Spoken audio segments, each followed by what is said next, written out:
This is going to be a review of the Vizgifin trail camera. Now, this is one of the most unusual reviews that I've done because the only place the name of the camera is in very tiny print right here. Other than that, there's really nothing else. You do have the QR code for getting the app because this is a Wi-Fi trail camera. And just so you know in advance, basically it uses both the Bluetooth function of your phone as well as the Wi-Fi. Bluetooth turns the camera's Wi-Fi function on, then your camera will recognize it and you'll be able to see all the status functions, which I will show you towards the end of this video. So what do you get with this camera? Well, first of all, we have a good looking unit right here. Not an overly large camera.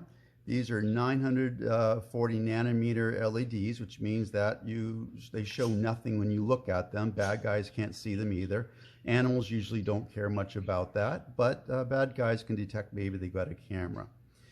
There's a 120 degree detection with a 100-degree lens on here, which basically says that this is actually something that works out really well if you want some closer objects because it keeps everything within the same frame versus some that basically have 120 plus 120 here, where basically it's more of a wide angle view, and you have to be pretty darn close to the idea to get a smaller field of view on it. So this is really nice that I like to use for my nest box for looking at owls, because I can get them nice and close without seeing a whole bunch of feet on either side of the nest box.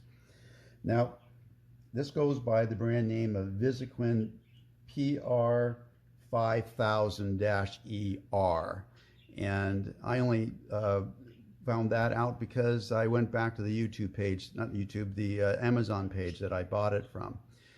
One of the good functions of this camera is right now you can get it for less than $50. I think it might be even less than $40, and you get 8 batteries to go along with it, the SD card that I already have in the camera, an SD card reader for plugging into your computer, some mounting hardware.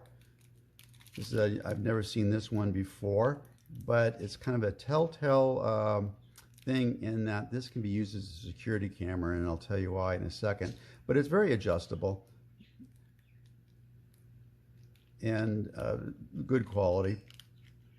It has a mounting hardware to put it into drywall, also with a standard strap to put it around a tree, and the grippers back here going through here.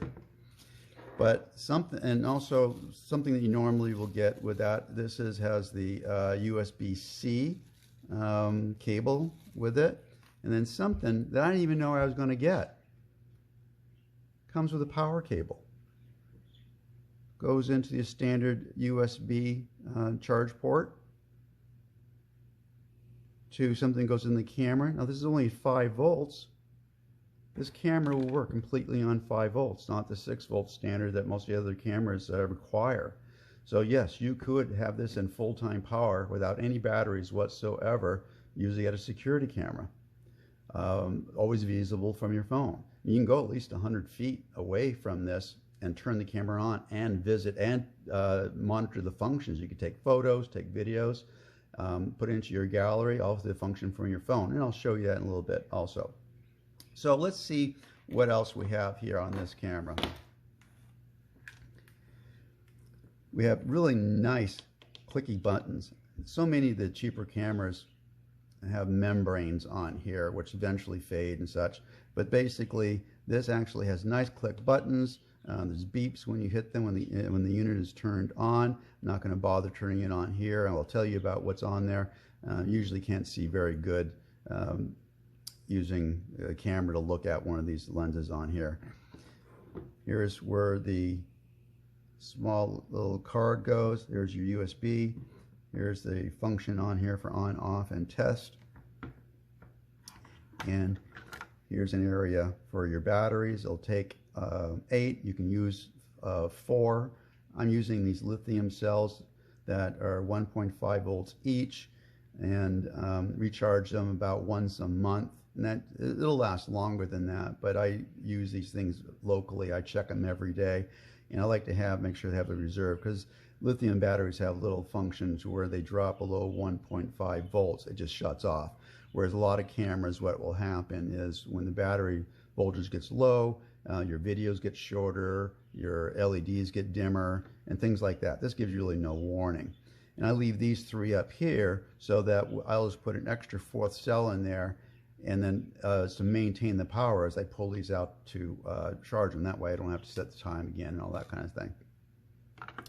And then I go ahead and write down when I last did this. I've been using this for specs since February, and the last time I charged it was on the 15th. So basically this is the 13th, so in a couple more days I will charge these again, and I anticipate probably have half the capacity left. But you just never know when you're going to have a lot of night videos, and you don't want to miss those because some interesting activity could be happening. So anyway, so what does this camera do? Well, basically it has a pretty fast detection. It claims 0.1 second for the photos to up to 0.3. Later on in the directions, it says 0.3 to 0.6. Either way, it's pretty good. I'm thinking that the 0.3 is mostly for photos, and the 0.6 is to give some buffer time for the video function. I'm pretty happy with both of those. The video function, basically you can have as low as 5-second videos up to 10-minute videos, and the resolution is in 4K, 2.7, 1080, and 720. I use everything at 1020. The videos that I'll show you in this review is in 1080. What happens is that when you do record in a longer length, you eat up the card faster, and you really don't see the difference on the photo until you want to blow it up, and then there's where your value is. So it's really fortunate that no matter what resolution you're using, whether day or night, and all those resolutions work in both day and night, it's both all at 30 frames per second. So this leads me to figure that this is using a later generation processor in here, and it does some interesting things too. The video is recorded in an AVI format, but it is in such a unique one that my computer can see it, this camera can see it, but my editing software can't. And they note in the directions and on their advertising on Amazon that you will need to convert it from AVI to another format if you're going to be loading it up to YouTube or other social media. So it's using some type of unusual codec that maybe keeps the processing not working so hard, and to give the resolution that it's working at. I've never run into that before, except in this camera here. Now in the photo mode, photo I'll show you later is in 8 megapixels, but it goes in many segments from 2 megapixels all the way to 60. Again, I don't see much of a difference in the photos when you're just looking on the computer, unless you want to zoom in. I'm not seeing any sharpness or anything like that that's just resident, but it provides more information when you're actually zooming in on here. Now, I won't be showing that one resolution, because when I render this for a YouTube video, it's whatever YouTube gives the resolution. So I can give you high resolution, it's going to look the same as low resolution, whether it be video or in photos. One of the nice things also with photos, it'll allow you to do burst photos, which basically 1, 2, 3, 4, and 5. And also you can use that in the function of you'd like to have the camera take a photo and then a video. So you can do 1 or 2 or 3 burst and then a video. This kind of comes in handy because as the animal will walk across the field of vision there, you may want to use one of the middle burst photos because it's more centered if it's moving on there. Otherwise, you're catching it on the edge. So that's really nice. A lot of people will use this versus video because they leave it in the field longer, the batteries last longer, and their card lasts longer. Speaking of the card, it comes with a 32 gigabyte card, but it'll take all the way down from the 4 gigabyte all the way up to 128 gigabyte, which again is telling us this is using one of the later generation processors, because most of them up until, oh gosh, I think 3 or 4 years ago only could do up to 32 unless it's pretty expensive.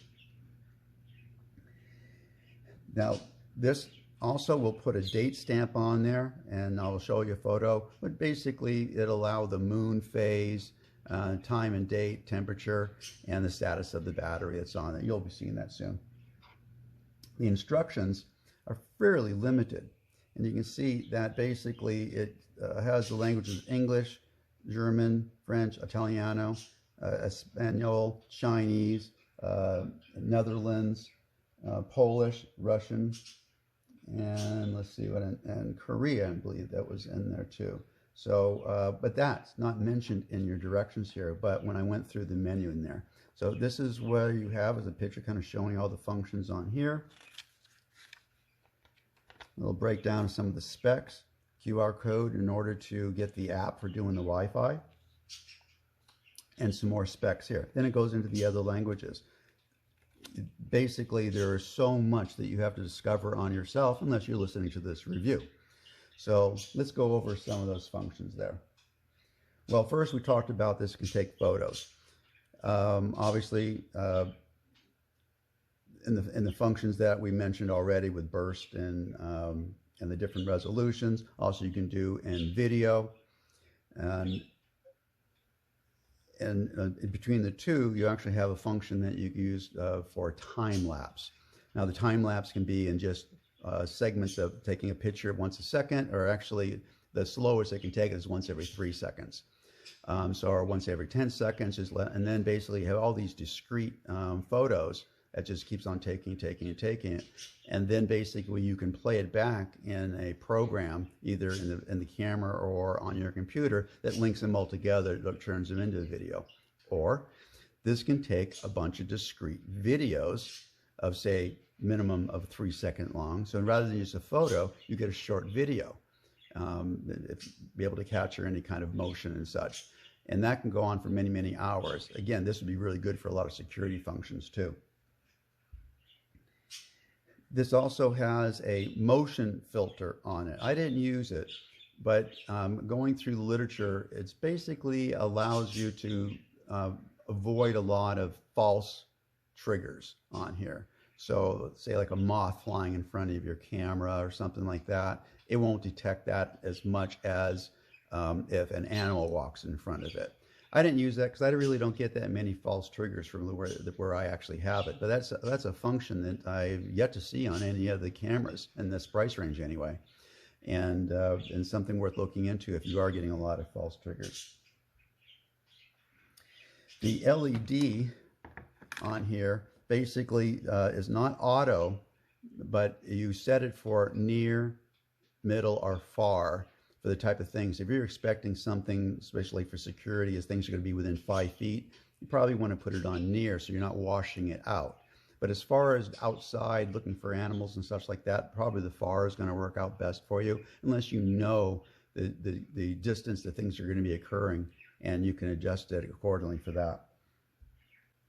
So next I'm going to show you some of the photos and also the Wi-Fi function on it. Very simple. I basically just loaded the app on it, pushed the button, and it figured itself out. And you'll be seeing some of those photos here. Here's a still shot using the photo stamp. You can see the white circle. I'll have an arrow to it. That's the lunar cycle. It'll be in different phases depending on the time of month. You also get an idea how long it took for me to enter the photo. I was walking slowly, and I'm about a quarter into it before it records me. It's still pretty fast. Here's a short daytime video. Notice there was a little hiss at the very beginning of the video. And here's one at night, same day actually. So now we'll start the application. You click the Trail Cam Go on your phone. This is the first screen that will pop up. Next, you'll see this one, and you have to tap that middle part to get the whole process started. The next screen pops up and it shows this little green thing working across to give you the process of it connecting for the Wi-Fi part of the camera. The first step is Bluetooth. This is the Wi-Fi portion of it. So first starts off with the status page. You can see the icons at the bottom there. This gives you a battery level and all the other pertinent information for the unit. And you can click the one of the status things at the bottom, such as settings, and you see the various things like the working mode and all the factors and things for your photos and all kinds of information that you can get on the phone itself too. You can do it remotely. Clicking on gallery, I had 2 photos in here. This is both little videos. My landscaper went in front of my camera and got recorded. Clicking on the camera button, you'll see you'll get a live video of the camera in real time. You push the button on the left right above there is a little video and you'll start recording, and a little button to the right is a camera and you'll start recording on that also. So you can see how this could be really nice as a security camera. If you have any questions, please put it in the comments section below. Please remember to subscribe and share this video to help disabled animals with donated wheelchairs.